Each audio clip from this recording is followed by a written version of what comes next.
So hello everyone once again and welcome back to my channel.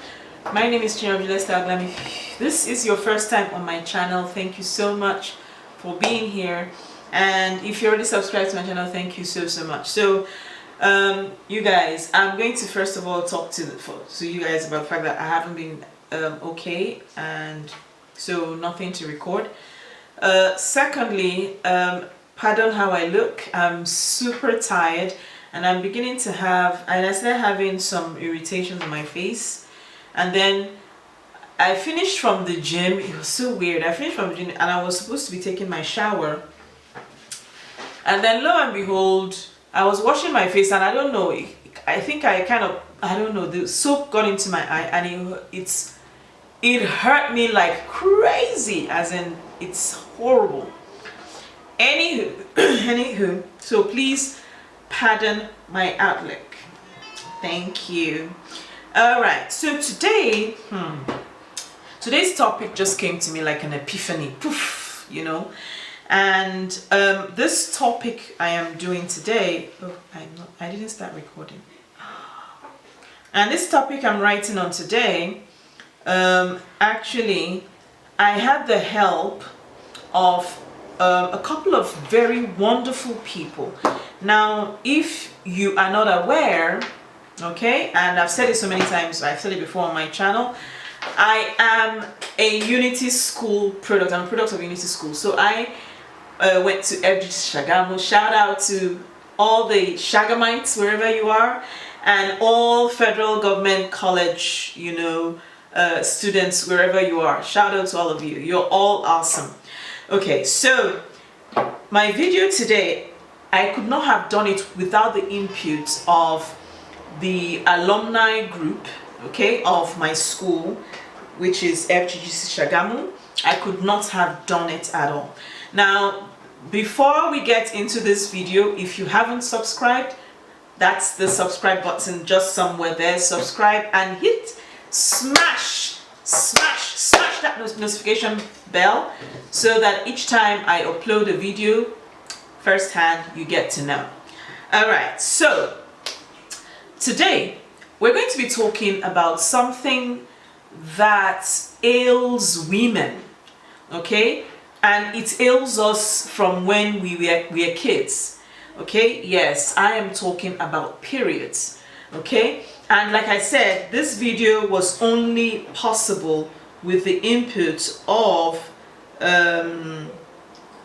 you know, my fellow FGGC Sagamu babies, who were very helpful in in the content I'm going to be talking to you about. So basically, it all started with, you know, having periods when you're young. Okay, so I mean, having a girl child who begins to see her period at the age of 9, 10, 11, sometimes even 12. You know, you at that age, you are not really, I mean, we're still talking about, we're children here. I mean, God, why didn't you just allow us, let us be kids, you know? Anywho, so that's you know, many of us had to go through that trauma, and I say it's trauma because it wasn't fun. You know, I know for a fact that many who were in that circle or who were in that demographic, you know, kind of lost, because it's what it comes with. It kind of lose confidence in yourself. You're in a situation whereby you feel that you've grown too quickly. You're not ready for it. Even when you play with your friends, you feel, oh, you can't play too much, you can't do certain things, and it's super annoying, okay. And we also get to talk about, you know, some of the things that we wish that we knew, if someone had, you know, been able to walk us through that. And this is, you know, for us, you know, in Africa, especially in Nigeria, you know, many of us, I will not tell you, you know, a lot of happy tales about, you know, that the period, especially concerning your self-esteem, or with your parents, or with those who gave you advice or something, you know, the common factor being, if a boy touches you, you are gonna get pregnant. Hello. Hello. Where is that happening? In which world is that gonna happen? He said if they just touch you, bele afenta. So, like I said, this video was made possible with the input of the alumni group of the FGC Sagamu Alumni Association, which wouldn't have been possible at all because I just wanted a lot of diverse, I wanted lots of answers. And the truth about it is that many of the responses that we got were almost the same. Okay, so we're going to get right into it. So I'm going to start with, and I'm going to shout out all their names in this video, so they will definitely be hearing me talking about them. So first of all, I'm going to be going with my friend Tola, who says, oh, it's a lot. Okay, so I'm going to be going with my friend Tola, who said she started with so she said, I'd have wanted more talk on hygiene, exercise and diet. Diet really plays a big role, especially since I started at 10 with heavy periods. Also, no one tells you about that awful test further down the line where a clamp is literally shoved up you. I'm very sure a man created it. Honestly, there's so much disservice to the female race. And I feel her story here, you know. I think that's one of the things many of us got to not understand, you know. What do we do hygienically? You know, how do we take care of ourselves, our diet, you know, how we feel emotionally. There was none of those things. At the time I went to school, we didn't have a psychology, like most schools do it now. But there was no psychology unit. The least we had was a sick bay. If you were sick, you just go to the sick bay, and then they give you a couple of paracetamol, and that's it. And then whatever. If your parents are lucky and they get the message, oh, that their child is sick, they come and they pick you up and they take you to the hospital, and that's where it ends. Except if you have a fracture, which I did have once, and then that was the only reason I was taken out of the school premises to the teaching hospital. Apart from that, no show. All right, so that is it. And tell me, guys, you guys tell me what you think. Do you agree? Because I agree, though, you know. So tell me what you guys think. I'd like to hear your experiences as well, right? And then my other friend says, yeah, I have one who says, okay, I spoke as well because I mean we're in a group, you know. But then I also, before I go through what I talked about, my friend Joko Tolat said, I don't know if this input applies. I didn't start my periods early. In fact, I didn't start my periods until I was 14. SS1 to be precise. I didn't use a bra till I left secondary school. So as per mental support, I wish someone had told me that it's okay and it didn't matter when one started their period. That my body was fabulous even without breasts at that time, and that I may even end up being in the busty category. So for upcoming teens, no need to be quick fixing your body or going under the knife so soon. Your body is still changing, you know, and that is true. No one tells you that it's okay. No one tells you any of this stuff. No one says to you, oh, you know, that, I mean, you're fine just the way you are.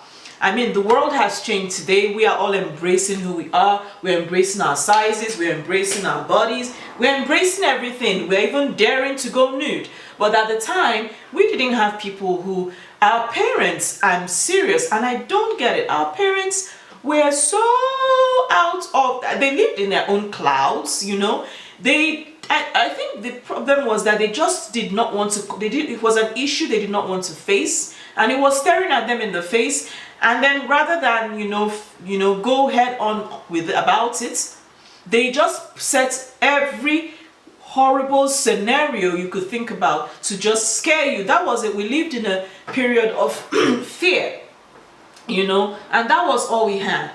And then for my own input, I said I didn't start until 13 and I hated it. I hated it. I still do. And I said the only reason was, one of the reasons was that my mom was running away from it. That's the truth. And secondly, my sister started before me and she was in tears all through. It upset me because I didn't know what to do or how to help her. So mentally, I felt incapable and sorrowful. Thanks to Tom, who was in Ayola house and who walked her through it. But for me, psychologically, it was draining, and it still is. So yes, I am also of the category of people whom their moms were just, you know, if a boy touches you, and that's it. They don't tell you any other thing. How your body is changing, you know, the pain you feel in your breasts, you know, now that you're in this stage. She was a Stepford wife, you know, that was, you know, nothing, and that was just her, you know. And then we also have you know, someone who said I started at 13, which I think was kind of late. She said my mom had the conversation and I was so looking forward to it. After the first round, I so wish it could go away. Now, this is from Fela. Said, now I tell my daughter, relax. It comes when it comes. I would have loved more information on how to deal and handle cramps and moods that come with your cycle. I also had ovulation pains, which no one warned me about. That I identify with. No one talks to you about menstrual cramps. No one talks to you about your moods or the emotional or psychological. We've just been through that. Then ovulation pain, that one, she's the first person I actually heard speak about that, because I suffer from ovulation pain, and the person that actually walked me through it all was my father. Again, my mom was just, you know, so my dad noticed and he was like, you know, and then he spoke to me about it. We're Catholic, so the Billings method of family planning was something that, you know, we get to follow. Okay, as a Catholic, you know, it's something that, you know, you get to learn quickly. And then my father told me how ovulation pain was a sign that you were going to get pregnant if you had sex and blah blah blah blah blah, and it was not going to go away. And he also told us that, you know, it is always definitely a boy when you have that. You know, it's not severe, but for 2 days. But then one of the things, like she said, like Fela mentioned, you know, was talking about the cramps, the mood swings, PMS, you know. No one tells you. I remember the first time I got the information about PMS, I found it on Cosmopolitan. Cosmopolitan was the place I got information and knew about PMS, and I did not know anything prior to that, and it began to make sense to me. And then we also have the menstrual cramps, which we all know as dysmenorrhea. No one talks to you about that. Nobody tells you anything about that. And then also we have one which is also a bit more severe, is the premenstrual dysphoric disorder, which is called PMDD. No one tells you any of those things. I remember we had a girl in our school then, anytime she had her periods, it was like the wall of Jericho was gonna come down. For the whole period she was in that state, she would cry, she could not eat, nothing was passing through. It was the worst form of menstrual cramps I'd ever seen, and it used to scare me. And I'm like, oh my God. And I'm like, is it possible? And then until I began to experience menstrual cramps, I was like, what the, you know? But this girl's own was super dramatic, you know. She would be, you know, they would put hot water bottles on her belly. There were so many things that people used to do to try to, you know, make her feel better. And then she would only get better and feel herself only after the period was over. I can't imagine the hell that girl, you know, passed through at that time.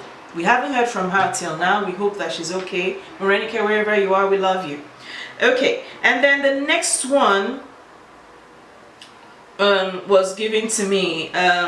Well, everyone started talking about the life of a woman, how difficult it is. And then I have a question. Who the hell invented clamps? Who the hell did that? I mean, men don't have clamps being shoved into them, only us. And my friend, like she said, it has to be a man who did that, and it has to be. And they should get rid of those things. Seriously, they are not allowed to exist at all. They are not allowed to exist. They are uncomfortable. They are psychologically agonizing. It's traumatic. Bam. Okay, next one. Then everyone talks about so many things. Then we talk about tampons.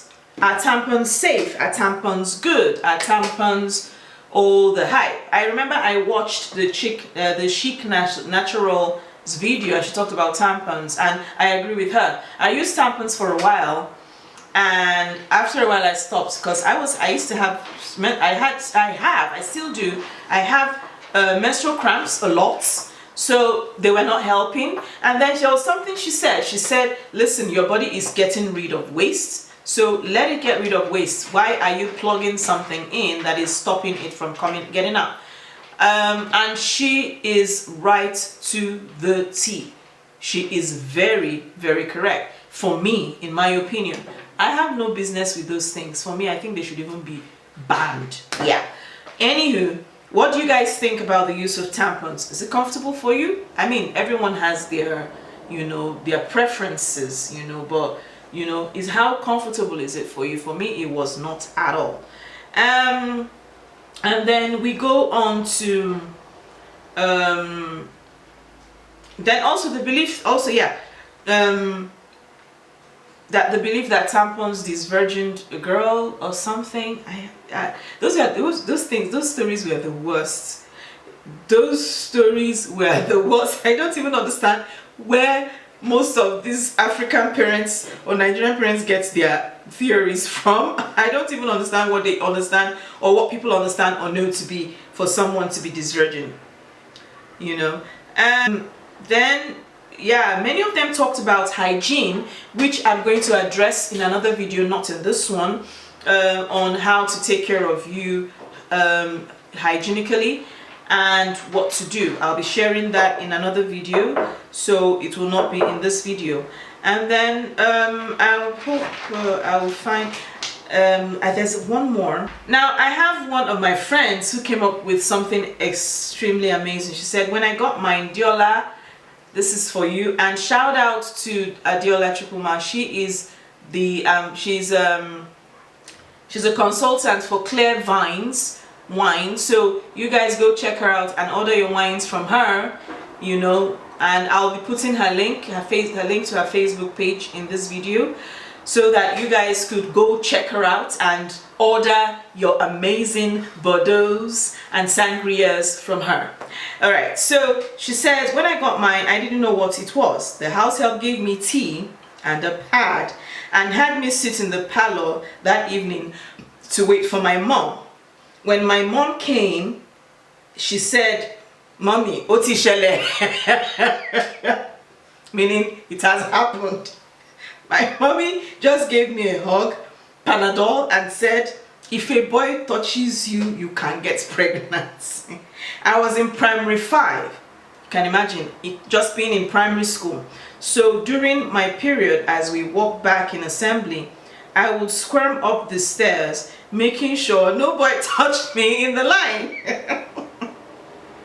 Also, those simple pads were too big for me, so we had to cut them in half. In Sagamu, for the longest time, I would cut up the pads at home and put back in the pack and tape it up to bring to school. I have always tried to normalize periods for both of my children. Okay, so blah blah blah blah. She says, I had a son for 2 years before my daughter, so he used to go help mommy bring her diapers from the cupboard. He would also bring me my hot water bottle once me or his dad had filled them up during my period. I have very bad cramps. Now that he's 11, he knows that girls will eventually get periods, and this is why they can have babies. More details will come as he grows older. My daughter knows she will have her period one day, and she knows that we are having a girl party to celebrate the event. I'm planning on having close friends and a little friend so she can swap stories and demystify it. COVID, oh, I love the idea of making the bag. I love the idea of making, okay, so that's another story.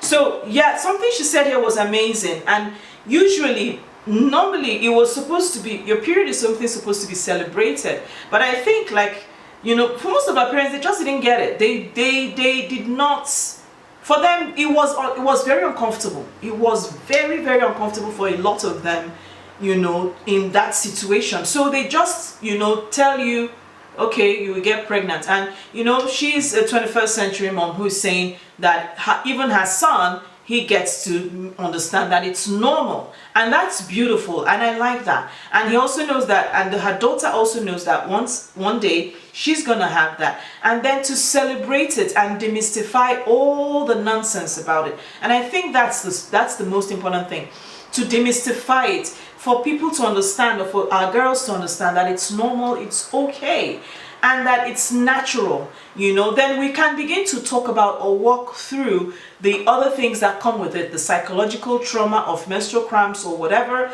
you know, and the mood swings, you know. But the word, the defining word there is to demystify and make it normal, and that I agree with 100%. So thank you for that, Diola. And then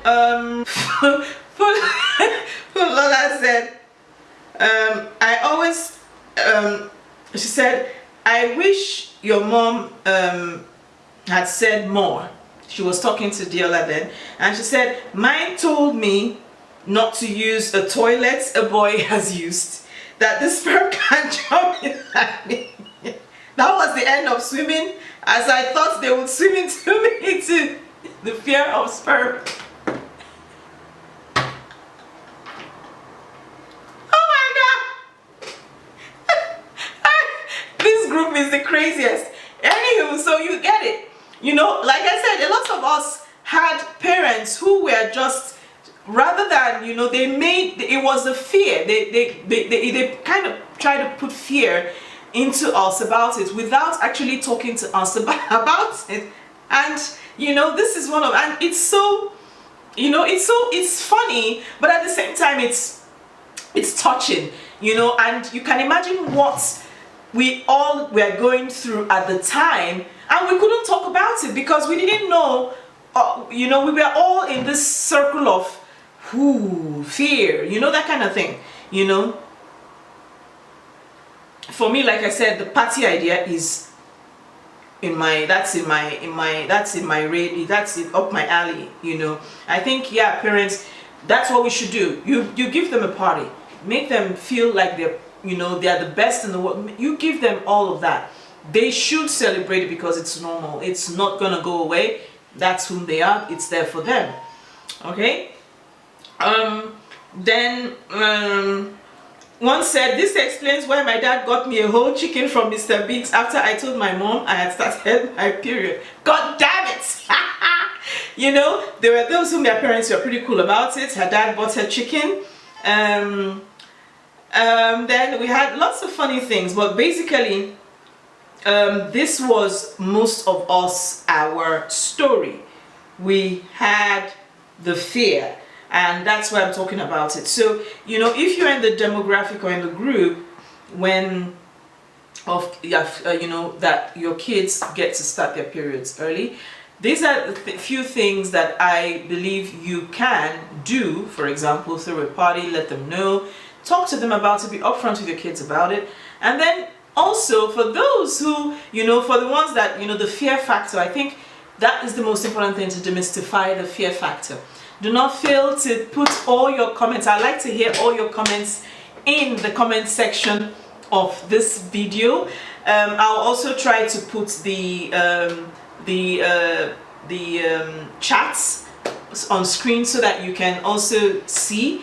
And then, you know, it will be so much fun to hear from you guys, your experiences. It will be so much fun to hear what you would do differently now as against, you know, previously. And also for moms, new moms here, I have a boy, so, but for moms here, you know, it would be amazing as well for you to also get into this video and understand and see, you know, what would you add, or what are your takeaways from this video. So on that note, guys, I'm going to leave you all. Thank you all so much for listening to me. Thank you all so much for being on this channel, and do not fail to like, share, subscribe to my channel, as your subscription is very important to me.